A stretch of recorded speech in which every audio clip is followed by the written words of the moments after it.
Well, I'm going to try this for you to show you how this works. This is how I do it. Always, this is rule number one. Never forget this or you'll regret it for at least 2 hours cleaning up the mess. Always connect your mill directly into the receptacle or the receiver tank, or you will have a mess. Once it's fully docked, you can set it to pastry if you're doing breads, like sweetbreads. Regular bread is their setting, but if you want a little lighter bread, typically set it at 12 o'clock is what unsifted prefers. Then after it's plugged in, go ahead and start it up and it will get quite noisy.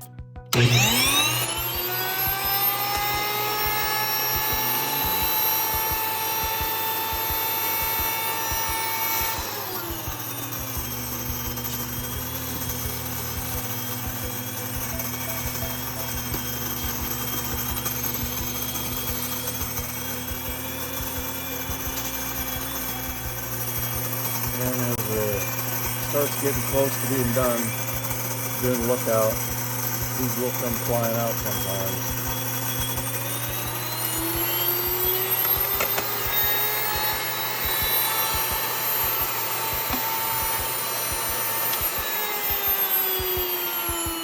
And once you're shut down and turn it off, plug that over, and you're ready. Just to have it, I stir it up a little bit because it acts like sifting. And go ahead and get a level cup, and you typically will use a knife and do your 4 cups. This is a double batch, so that's why I go do 4, and then I usually retain this just for the remainder after I strike off those 4 cups, and use this for when we do the kneading. Since this is a double batch, I always make 2 loaves.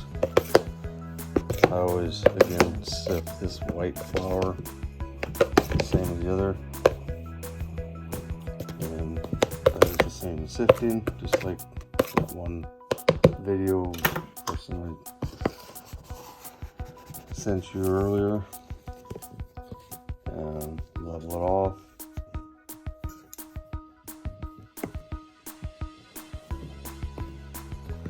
This is just regular unbleached flour, which is not the unsifted way, but that's what I used. It just makes a little bit lighter loaf. Next will be the yeast. Always make sure you use, the way I do it, is you want to use a fast rise instant yeast. You'll get your best results. I usually go for slightly 18 teaspoons.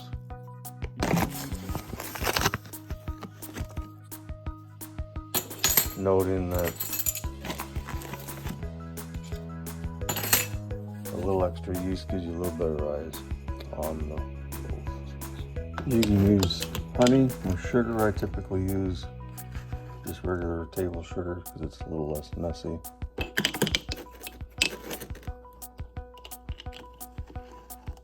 And I put in 4 tablespoons.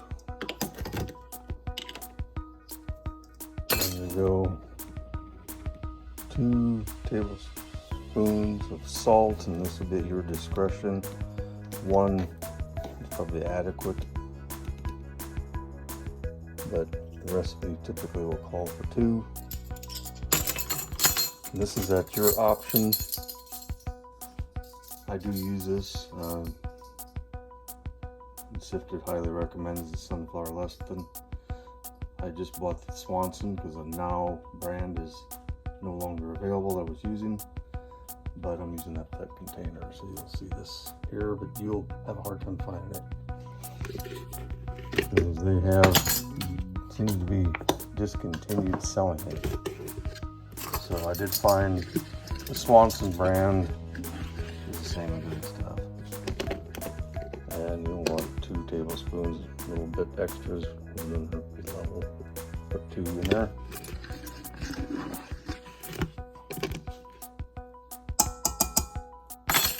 The sunflower's lecithin is basically a bonding, and it's a little bit of a health additive that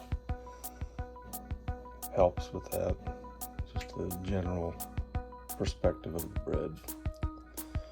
And I will go ahead and just mix the dry ingredients well, just for a minute or so, before I will add the milk or any of the other liquids. So when you get your eggs out of the refrigerator, of course they're cold, so you'll want to warm them up, but I always do the float test first. If they float, toss them. They should sink totally to the bottom of the glass. Then I'll submerge each one or both of them into some warm water to assure that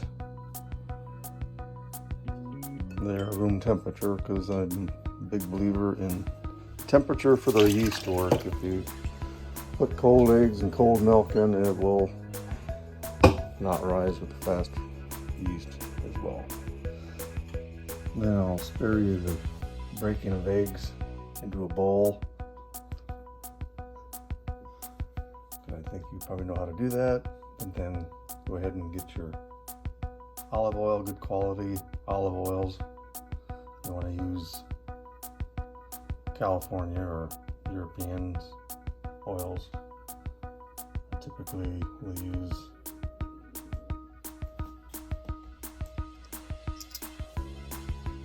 Bertolli. It's actually a very good brand. I'll just add the oil in with the eggs. And after we put the oil in the eggs, we'll be ready to add the milk. And we'll go ahead and pour out our milk to the 2-cup mark. And then we're gonna warm this up to 130 degrees, not over 130, but around 128 to 130 works the best. And next, you'll want to get yourself a instantaneous thermometer. The digitals are very fast, or instantaneous are very nice. I think you can buy them on Amazon for about $10-15, ain't very bad. That's about 123. I'm going to give a little more heat. I'll be right back. So I went a little bit over by about a degree. Just let it stabilize. Microwave food tends to keep cooking after you pull it out. So there we go, 129. So we're good. But the instantaneous thermometers, it just takes a lot of guesswork out of it. And once you're locked, put it in low speed. And we'll slowly pour that in. You want it at 130 because it will work the best to make the yeast work.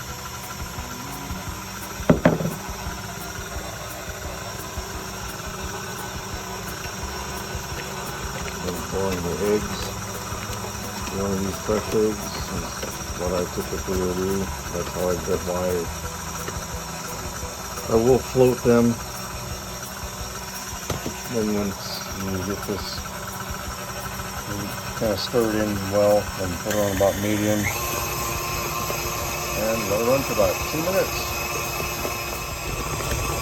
And if you see, after about 2 minutes, maybe 3, you start to see where the fibers start to stretching, so it's ready. Just go ahead and clean off your paddle. Get the rest of the dough in.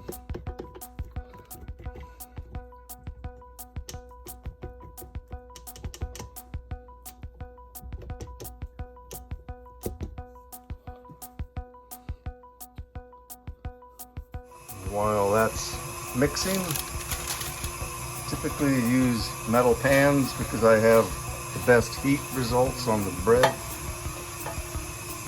And some people maybe say, well, why would you do that? I reuse my parchment paper because it seems to almost work better.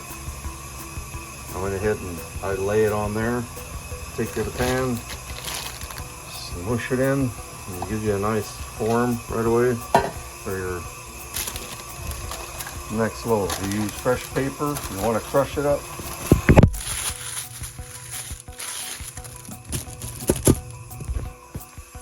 And grab your other pan. Same thing. And it'll just make it nicely formed for you for your loaf. You need to add the extra fourth of a cup, which is actually a full or half cup of extra flour. Finally bring it up to the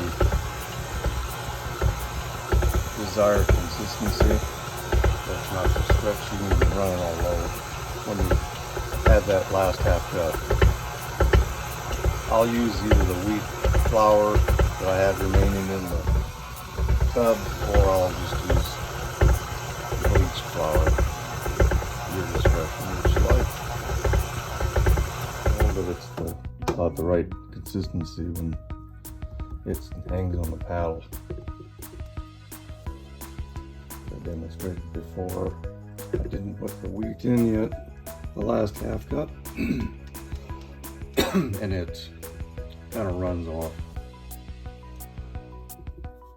I have forgotten that, so that's why I demonstrated that part of it. But it definitely has a nice dull finish.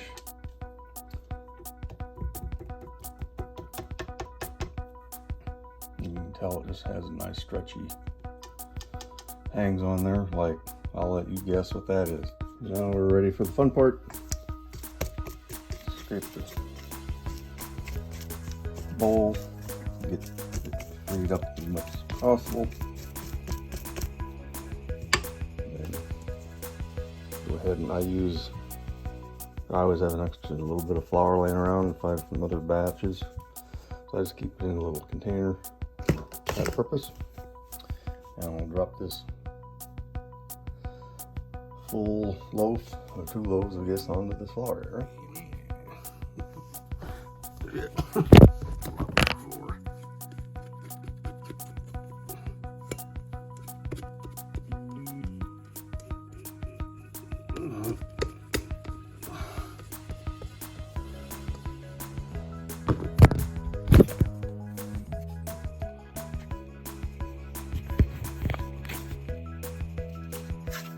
And you just keep folding that, do this 50 times. You can do it with that pad spatula, or you can do it by hand. Whatever works best for you. It's a good tension reliever. You beat on it, take it out on your boss, someone you're mad at. Hitting is optional, but I just fold it over. Do that 50 times. Starts to get a little sticky. You still can add a little more flour to the outside to continue.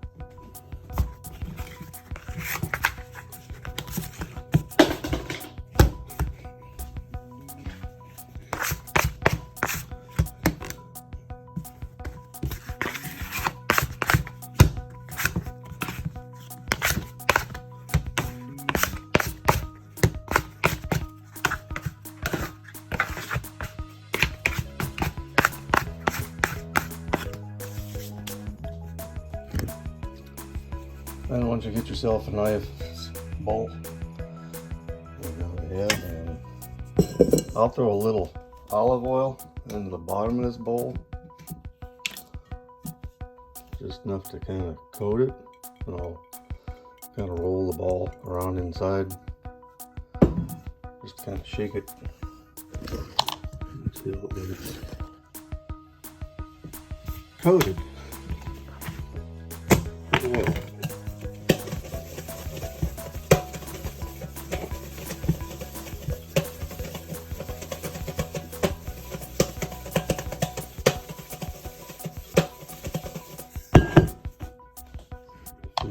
loses less moisture when I do that, so at your discretion. Cover this and wait about 10 minutes.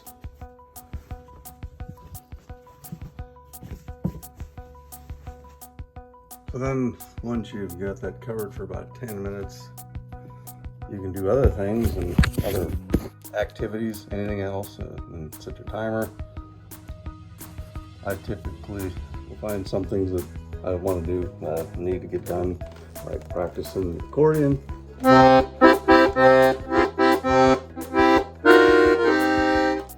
need more practice.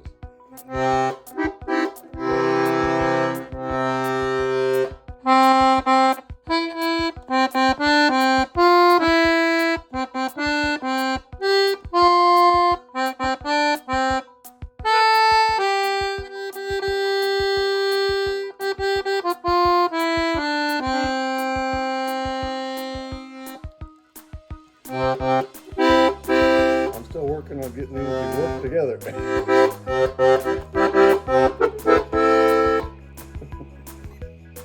Then once your 10 minutes have elapsed, your dough will hot double if everything's going well. So at this point, go ahead and add some flour to your counter. And get your dough and let it fall quickly on the counter. And guesstimate where middle is for your second and third, first and second loaf, I should say. However you want, you can use the same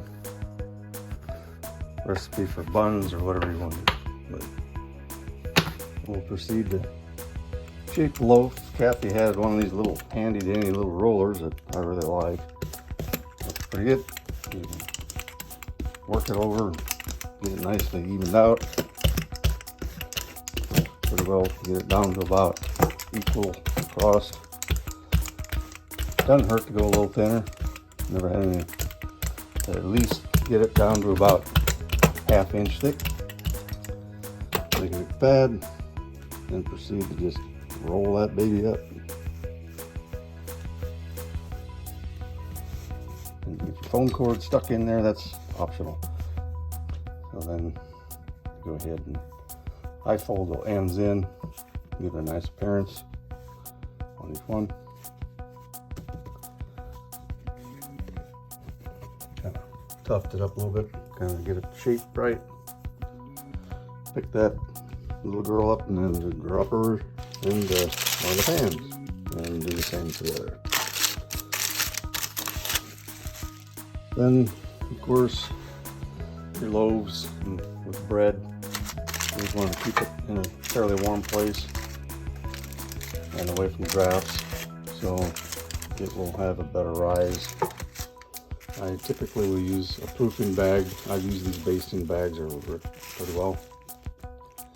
Just go ahead and just kind of puff up the bag, a little air in it. Use my clothespin.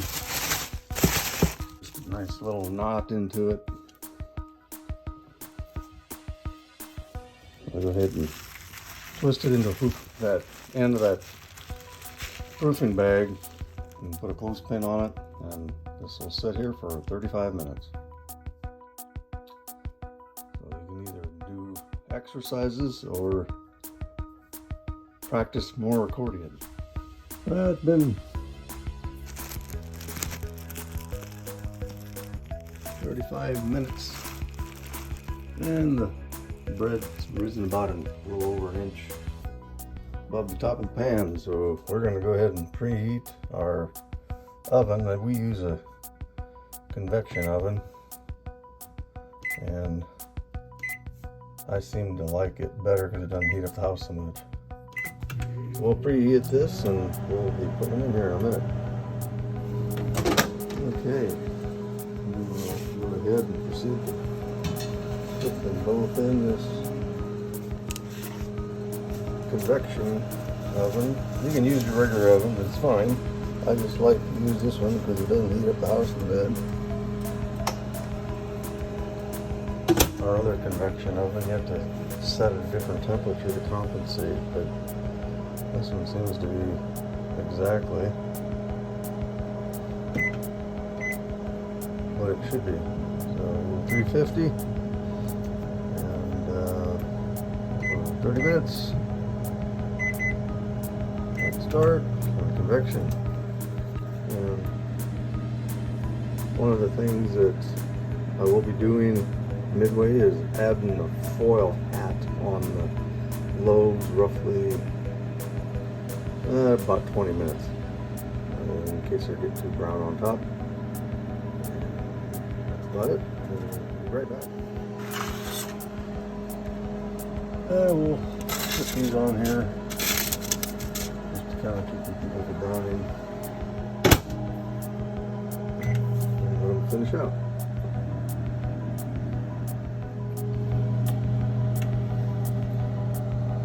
Oh, still about a minute or so left on it.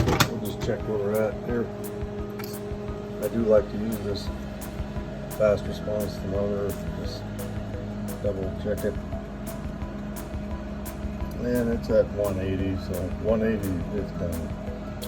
Anything above that. So if you're not sure, you can always take that again, use that fast response. It'll give you a quick indication.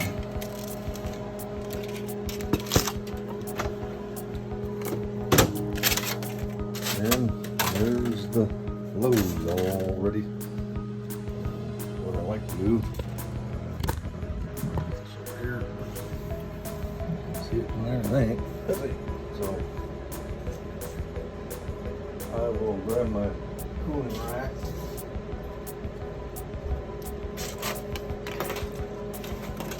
That's why I like to use the parchment paper, because it's so much easier to get out of the pan. A lot easier. Pull out and deal with sticky dough crust on the sides. And then I just reuse it again. As you can see, it starts to get kind of bad after a while, but it comes out pretty good. And I'll just wipe the pans out. We'll swap some butter on here in a minute. So we'll just give a little butter. We use butter here because they say margarines are one molecule away from plastics. So growing up in the dairy business, Kathy and I, we both believe butter's a better choice. Just haven't really found any benefits margarine over butter. You will find that the butter adds, kind of holds in the moisture. I typically make 2 at a time, so I can freeze one, just have a little easier, a little quicker. You need probably a loaf a week you like to do. So we've started to, I guess you could say. And after it kind of cools, I'll lift them off the paper and let them cool, finish cooling.